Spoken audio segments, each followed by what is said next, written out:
괴문서다. 불법 사찰이다. 실체가 없다. 윤석열 전 검찰총장 측의 X파일에 대한 반응입니다. 그거 괴문서라는 겁니다.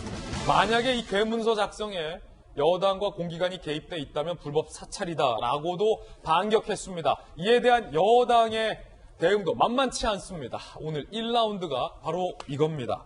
영상으로 만나보시죠. 제가 두 가지 문건을 갖고 있어요. 천은 누구고 장모는 누구고 이분들의 의혹은 뭐고 의혹이 한두 건이 아니에요. 해명하다가 날세요.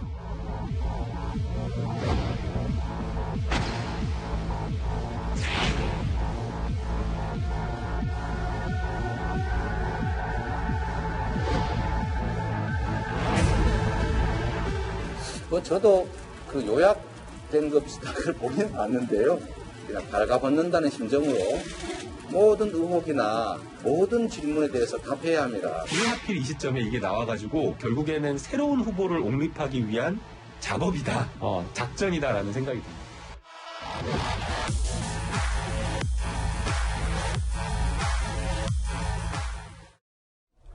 엑스파일 공방 치열해졌습니다. 여당에서는 새로운 후보를 옹립하기 위한 작전이 아니냐라는 의심의 눈초리까지 나왔습니다. 윤석열 검찰총장 측도 가만히 있지 않았습니다. 정면으로 대응했는데요. 윤 전 총장 측 대응입니다. 무대응에서 정면 돌파로 기조가 바뀌었고요. 출처불명 괴문서로 정치 공작하지 말고 진실이라면 근거 출처 공개하라. 공기관과 집권당에서 개입해 작성한 것이라면 명백한 불법 사찰이다. 국민 앞에 나서는데 거리낄 것 없고 그랬다면 8년간 공격에 버티지 못했을 것. 검찰 재직 시에도 가족 사건에 일조에 관여한 적 없으며 앞으로도 그럴 것이다. 라고 일축했습니다. 이재명 기자, 방금 들었던 음악도 예전의 X파일 음악인데 이 정치권에서 세게 공방이 붙었습니다. 윤 전 총장 측이 이제 정면으로 대응한 거죠? 불법 사찰? 그렇게 봐야겠죠. 굉장히 강한 톤으로 비판을 했죠. 만약에 공기관과 그다음 집권 여당이 직접 개입했다면 이것은 명백한 불법 사찰이다 이렇게까지 이제 발언을 했는데 결국 이제 본격적인 검증의 시간을 앞두고 지금까지 수세적 자세에서 어떤 그런 공세적으로 태세를 전환했다 이렇게 볼 수 있을 것 같습니다. 근데 저는 개인적으로 더 근본적으로 윤 총장이 본인의 스타일을 찾아가는 과정에 있지 않나 싶습니다. 그러니까 애초 이 문제가 제기됐을 때 첫 반응이 이랬습니다. 일절 대응하지 않겠다. 그 시간에 민생을 챙기겠다 이런 반응이었는데 예.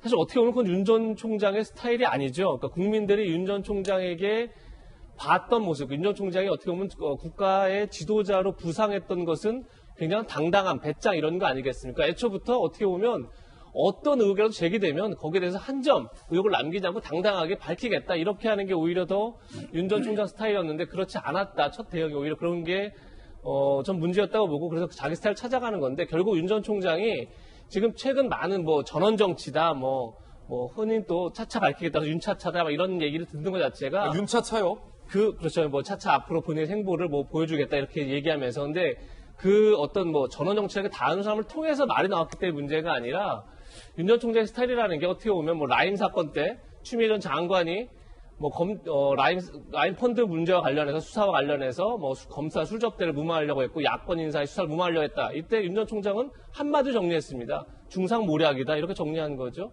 그리고 검수완박이라고 해서 민주당이 그걸 추진했을 때도 부패 완판이다. 그러니까 검찰의 수사권을 완전히 박탈하는 것은 부패가 완전히 판치게 만드는 거다. 이렇게 한마디로 정리하는 그런 능력으로 이제 어떻게 보면 별의 순간을 본인이 잡은 건데 예. 계속 이제 어떻게 보면 이 엑스파일이라는 검증의 시간 속에서 끌려가는 모습을 보이다가 지금 이제 수세를 공세로 전환하면서 본인의 스타일을 찾아가는 과정이 아닌가 저는 그렇게 보고 있습니다. 그렇군요. 그러면서 꺼내든 게 불법 사찰의 가능성과 여지에 대해서 얘기했는데 김용주 의원님, 네. 만약에 여권이나 공기관이 이 문서 작성에 개입돼 있다면 이거는 불법 사찰의 여지가 있다라고 밝힌 건데 어떻게 보십니까? 이 사실은 X파일 문건 자체가 괴문서다라는 얘기도 있고 장 소장 등에 따르면은 어디선가 누가 만든 것 같다라고도 얘기하기도 하고 불법 사찰 어떻게 보세요? 그러니까 이제 여당과 야당이 서로 이제 떠넘기기를 하죠. 출처조차도. 그런데 여기서 딱 하나 여당의 불법 사찰의 가능성이 만약 있다면 장성철 소장이 얘기한 것 중에 자금의 흐름이라고 하는 부분이 나와요. 어떤 흐름이요?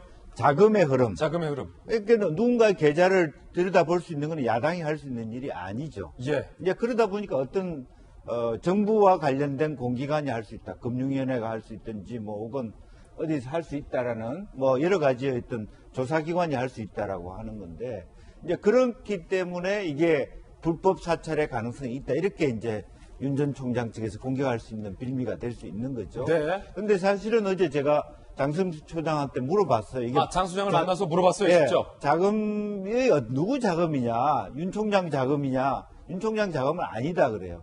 그렇다면 사실 어떤 면에서는 그동안에 윤 전 총장의 장모나 또 혹은 윤 총장의 부인의 수사 과정에서 여러 가지 어떤 불법 의혹들 수사 과정에서 자금의 출처를 사실 어떻게 보면 검찰이 조사했을 수도 있는 예. 부분이거든요. 그렇기 때문에 그것은 물론 유출에 있어서 명예훼손죄가 걸릴 수 있겠죠. 그러나 이제 그것이 실체적 진실로 보면 불법 사찰인지 아닌지 어떤 누가 했는지는 아직까지 미궁이다. 그렇게 봐야 될 것 같습니다. 그렇군요. 이 X파일이라는 문건 자체가 아직 공개되지 않았기 때문에 현재로서는 장성철 소장 등 몇몇만 읽어보고 논평만 나오고 논쟁이 벌어지고 있기 때문에 국민들 입장에서는 조금 답답한 측면도 있을 것 같습니다. 장 소장의 이야기 한번 들어볼까요? 저는 분명히 달라고 그러면 주겠다. 그래서 당신들 대비해라. 라고 하는데 연락이 없어서 지금도 저는 되게 의아하게 생각을 하고 있어요. 그러면 공개하실 의사도 저는 공개하겠다니까요. 법적으로 문제 없으면은 제가 공장장님이 원하면은요. 그때 생태탕처럼 한 3일 정도 시간 주세요. 그러면은 여기서 다 그냥 깎게요. 근데 조건이 있어요. 법적으로 문제 없게 해주세요.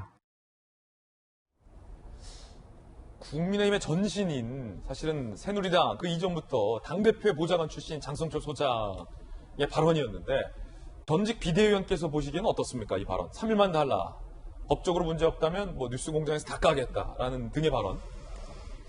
조금 난감한 상태이고요. 난감해요? 네. 그리고 저게 모르겠어요. 지금 현재 저희 당 당원이신지 아닌지는 제가 확인을 안 해봤지만 그래도 저희 전신인 새누리당에서 또 김무성 대표를 모시고 있었던 보좌관으로서 어떤 이 정치판의 모든 생리를 알고 있는데 알고 있는 분이 저런 식의 발언을 한다는 것이 좀 적절했나 저는 이런 생각이 듭니다. 원래 엑스파일의 출처는 뭐 엑스파일이라는 말을 정확히 쓰셨는지 안 쓰셨는지 모르겠지만 사실은 송영길 대표가 먼저 차곡차곡 쌓고 있다라는 발언으로부터 시작을 했습니다. 근데 한번 저희가 돌이켜보면 그때는 이렇게 논란이 크지 않았죠. 네. 근데 이게 갑자기 장 소장의 발언으로 논란이 커졌는데 예. 왜 그랬나라고 보면 구체적으로 언급을 하기 시작을 했습니다. 예를 들면 판단이 섞인 언급이죠. 해명이 어렵겠다. 또 조국과 윤미향의 것보다 더하다라고 하는 거죠. 근데 제가 이번에 이 사태를 보면서 책을 하나 과거에 있었던 책을 하나 꺼내봤는데요. 캣 선스타인이라고 하는 넛지의 저자가 있습니다. 예. 그 오바마 정부 때의 규제 정책을 총괄했던 책임자이기도 한데요. 그분이 쓴 On Rumors라는 책이 있습니다. 이게 이제 그 일종의 부정적인 소문이 어떻게 확산되는지를 보여주는 아주 잘 정리된 책인데 거기에 사회적 폭포 효과라는 게 있더라고요. 그래서 보통 일반 대중은 누군가의 판단에 의해서 뭔가 그런 소문이나 사실들을 믿고 싶어하는 의존적인 경향을 보이는데 전문가들도 마찬가지라고 얘기를 합니다. 그런데 여기서 장 소장이 TV에 많이 나오는 사람으로서 또 조금 정치를 아는 사람으로서 송영길 대표도 언급했던 여러 가지 시중에 떠돌고 있는 엑스파일이라는 걸 갖고 본인이 일종의 거기에 판단을 집어넣게 된 거죠. 그러다 보니까 이게 선스타인 책에 의하면 이런 사회적 폭포 효과라고 하는 것이 이제 전부 다 확대 재생산되면서 나중에는 걷잡을 수 없는 상황까지 가게 된다고 얘기를 하고 있습니다. 아마 저는 윤석열 총장 측에서 이런 것을 감지했다라고 보고 있고 그런 것을 기여한 것은 저는 장성철 소장의 발언이었다라고 보는데 다시 돌이켜서 그러면 국민의힘이 여기에 어떻게 대응해야 되느냐라고 보면 어떤 실체적 진실이 밝혀지지 않은 것을 어떤 개인이 전화를 해서 주겠다라고 했을 때 이 부분에 대한 벌컥 받는 게 맞느냐. 이런 설명 조금만 하면 장 소장의 주장에 따르면 이 대표에게 전화를 걸었다. 알려주고 잘 대응하라라고 조언하기 위함으로 전화를 걸었는데 이 대표가 안 받았다라는 주장이거든요. 그에 대한 근데 이제 답변인 저도 거죠? 국회의원을 해보면 정말 무수한 제보가 문자나 메신저를 통해서 오게 됩니다. 그런데 그런 것들을 저희가 일일이 다 받기가 되게 어렵고요. 이준석 대표 입장에서는 평상시에 방송을 통해서 알고 있기는 했지만 장성철 소장을 이것을 공당의 대표로서 사실은 어떤 책임적인 조치 없이 함부로 받아서는 논란이 커질 수 있다고 생각했다고 저는 생각할 수 있습니다. 오히려 받으면 더 문제다. 네, 그리고 장성철 소장의 이야기를 어느 정도 신뢰할 수 있을까라고 하는 검증의 절차를 더 거쳐야 된다고 판단할 수도 있는데 그런 얘기가 있고 난 하루 이틀 만에 장성철 소장이 SNS를 통해서 굉장히 단정적으로 이것을 공포해 버린 거죠. 그렇다라고 하면 저는 공당은 이제서는 더 이상 받기가 더 어렵다라고 보여집니다. 네, 이 루머다. 그리고 그 루머의 루머를 확산시킨 효과가 장성철 소장으로부터 확산이 됐다라는 비판적인 말씀. 이재명 기자. 그렇게 볼 수밖에 없죠. 제가 어제 말씀드렸지만 이 논란은 굉장히 특이한 게 문건 없는 문건 논란입니다. 공개 안 됐죠? 문건이 없는데 문건이 논란이 되고 있습니다. 예. 더 특이한 건 어떤 의혹이 모르는데 의혹이 제기되고 있습니다.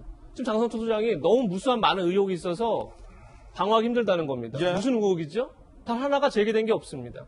그러니까 무슨 얘기냐면 글쎄 장 소장이 만약에 저거를 공개하기 전에 정말 윤 전 총장 측에 전달했거나 국민에 전달했다면 저 순수성을 이해할 수 있죠. 근데 만약에 지금 지금 장성철 소장 얘기합니다. 윤 전 총장에게 자기가 주겠다고 하는데 왜 안 받는지 모르겠다. 정말 모르는 건가요? 그걸 받았다고 칩시다. 그러면 장 소장은 분명히 얘기하겠죠. 내가 줬다라고. 그러면 윤 전 총장은 어떻게 대응해야 되죠? 그걸 받고 가만히 있어도 되나요? 아니죠.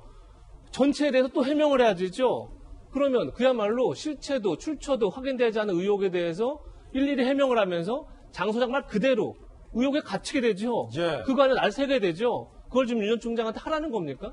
그러니까 장 소장의 말은 기본적으로 앞뒤가 전혀 안 맞는, 그러니까 본인은 새롭지 않다면서도 방어하기 힘들다.